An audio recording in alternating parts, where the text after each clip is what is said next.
folks, the Bar Dad here, and welcome to another episode of Adulting at the Bar. And if you are a regular viewer, you know the Bar Dad is all about exposing you to new things, new experiences, and really understanding some...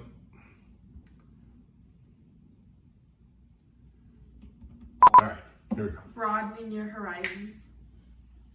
Hey folks, the Bar Dad here, and welcome to another episode of Adulting at the Bar.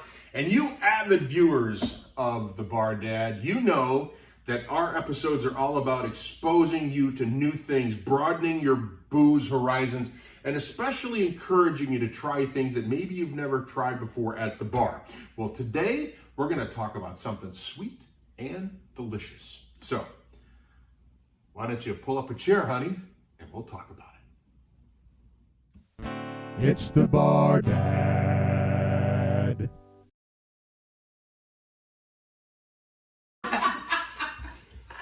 Call me Bar Daddy. Ding. I can't keep up with you. I was going to make a sticky stuff joke, but that's probably not Oh! is it? All right, folks, I have a special guest with us today. Castle, how you doing, brother? Good to see you. Good to see you. Good to see you. Today we're going to talk about Mead. mead. Mead. Mead. And I know 95% of you out there in Bar Dad world are like, the hell is that? It depends on how geeky you are, I think. Well, you know, usually when people hear mead, you hear somebody in a big fur armor outfit going, "Whence bring the mead hither?" Sure, yeah, it's very Viking, It's right? coming a big. I need to get my. Oh, here. That's appropriate. Whence bring my mid hither? I should have brought mine. Do you have one? It's bigger. It's always a contest with you, isn't it? Well, it's made of a horn as well. I've seen your horn. Recently? So the reason I've asked Castle to join me in the Bar Dad Lounge today is because mead has Honey. as the base, and you are A beekeeper. a beekeeper, a real remember we had the real life bartender? Now we have a real life beekeeper. This is the kind of content I'm delivering on the Bar Dad. And I've got the suit and everything, and just to clarify, I'm not dressing up as a bee. I have a protective suit. That is funny because I asked him, he says, "Do you want me to bring my bee suit?" And I'm like the Dweely Boppers, the little stinger. Yeah, not bees. No, the whole mask thing. So, first of all, real quick, how did you get into beekeeping? That's not a hobby that somebody necessarily picks up Yeah, on. actually, it was to make mead. Honey is expensive in large quantities, and you need large quantities to brew. I brew in 5 gallons at a time, and that requires a substantial amount of honey. And I had some friends that were into beekeeping, and they kind of gave me a primer. We have a great resource at the UF Extension Office of Agriculture here in Florida, and they do beekeeping meetings once a month. Excuse me. And essentially, I won all of the equipment that I needed to start. You won it? I won it through a raffle, yeah. No kidding. And they kind of set it up that way for newbies. So if you would have won like surfboard waxing, you would have been a surfer. It just I suppose, yeah, but I'd have to go to the surfboard meetings. no. But True. no, I had an intent. I wanted to try it out. I thought it was interesting. And I had a friend, actually at the school I teach at, that took me over to his hives to open it up for the first time to see if I would freak out with 120,000 Do you bees. go over to people's hives on the first date, or do you? No, they have to wine and dine me. Okay, It okay. takes a few of these. Cheers. Cheers. Eye contact. Did you see that? Mm-hmm. All right. So this is obviously honey. So this honey came from your hives? It did. It came from my hives, and it's interesting. There are 2 different colors. I can try and shine a light through them and see if we can get that on camera. But it depends on what's blooming at the time. So one is darker than the other. This looks darker Yeah, than that this one is darker than that one. It really depends on what's blooming at the time. And a single hive, I'm just going to put this down here. A single hive can actually produce multiple colors of honey on multiple frames, depending on what's blooming, what's available. So when a person buys orange blossom honey, in order to say that officially, it has to be in an orange grove that is X amount of miles wide, so that the bees can only collect from it. Otherwise, it's wildflower. Oh. And in my case, just I keep it home. I've got 3 hives at my home, and they collect from all over the place. So officially, mine is all. It's mud honey. Yeah, exactly. It's a blend. So when I'm pulling it out, I'll pull out one frame that's really dark, and then I'll pull out another frame that's really light, and it all just kind of blends together in the end. Stupid question. It's all that color, though, right? Is there ever honey that kind of an odd, like psychedelic kind of tie-dye thing? Yeah, actually, yeah, it's funny that you asked that. That's the marijuana honey, right? So weed mead is a thing. Dude. It's legitimate. Weed mead? Weed mead is legitimately a thing. Just drink as long responsibly. as we're talking about it. But Florida has a gum tree that blooms, and when the bees collect it, it has an iridescent green sheen to it.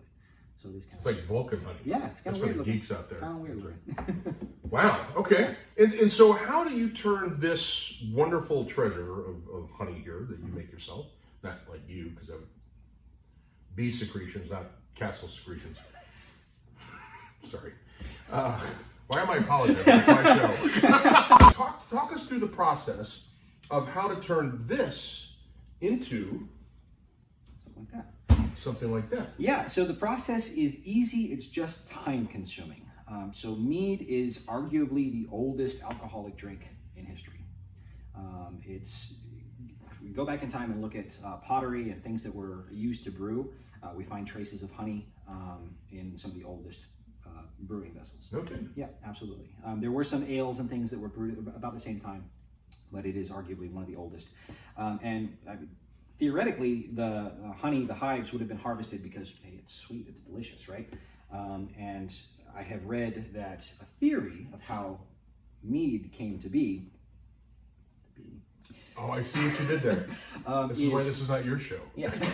An entire hive would have been dropped into a boiling tank of water to kill all the bees. Okay. And to harvest the honey. Wow. Yeah.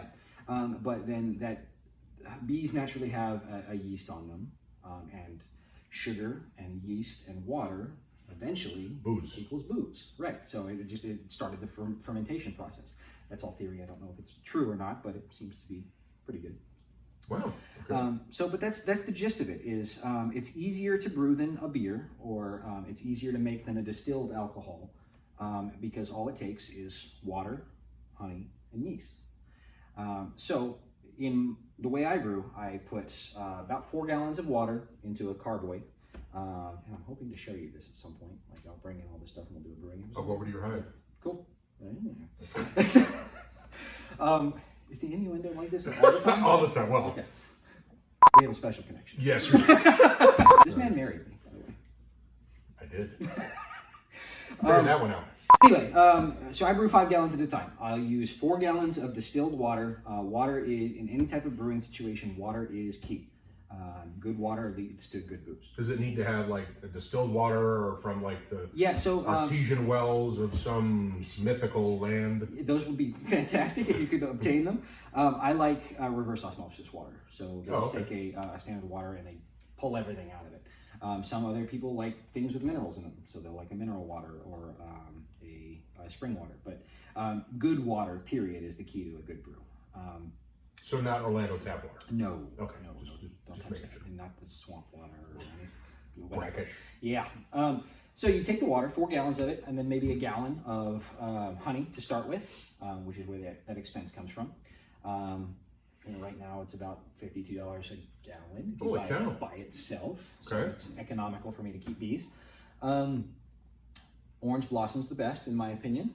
And then you add a yeast. And any yeast will work, but I found through experimentation and talking to other people that a champagne yeast is best. And the reason for that is all yeasts die at a different alcohol level.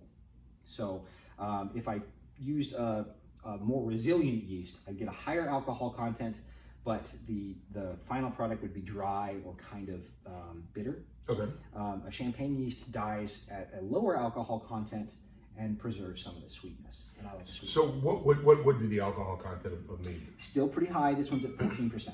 Oh, okay. Yeah, it varies depending on your sugar. So to determine alcohol content, you take a reading with a hydrometer before you ferment to see how much sugar's in the mix of the mash, the must. Should take my alcohol content. I've had a couple of We can. I've got one of these. It'll be like thermometer. Like the COVID test right up the nose. That would. The nose. We're talking the nose. We're talking hygienics here. So you would take a reading beforehand and then afterwards. And the difference lets you calculate how much of that sugar has been converted to alcohol. No kidding. Yeah. So every time I brew a batch, I get a different alcohol content, and it's ranged usually between 11 and 16% alcohol. So why aren't you considered a bootlegger? I'm not, I don't boil it, so I don't distill it. Okay. So maybe the question is, why is this legal? Okay. So you can produce this, anybody can produce an alcohol for their own consumption. I am not allowed to sell this. That would be illegal. So you have to give it to me. I would have to give it to you. Yes, I like that. correct. Yeah. So, and it does make a great gift. I think you would. It does. It does very much. Castle, I want to thank you for coming by tonight. We greatly appreciate it. You are a talented man. And you really introduced me to mead. Again, it was something of a sci-fi fantasy, Excalibur movie type thing, and I never really considered drinking it. But not only had you introduced me, but you created an interest in it and a palate for it. So thank you. And that's exactly what we want to do for our Bar Dad viewers. Bar Dad viewers, don't forget to follow us on Instagram. Find us on YouTube. Subscribe, like, and please comment. Please make a comment about Castle's beard. It is quite prodigious. Yeah, it just got a little shorter. So let me know. What do you think? Yes, but what did you say was really long? This episode. Let's try that again. All right, so find us on YouTube, The Bar Dad. Like, subscribe, and comment. You can also email us at thebardad@gmail.com. And stay tuned next week. We are actually going to go into drinking the meads. So the condition we're in now was all based on all of the tasting that we did. So you'll see what that happens in next week's episode. Still, until then, Bar Dad people, don't forget to keep your friends close and your honey closer. Ciao.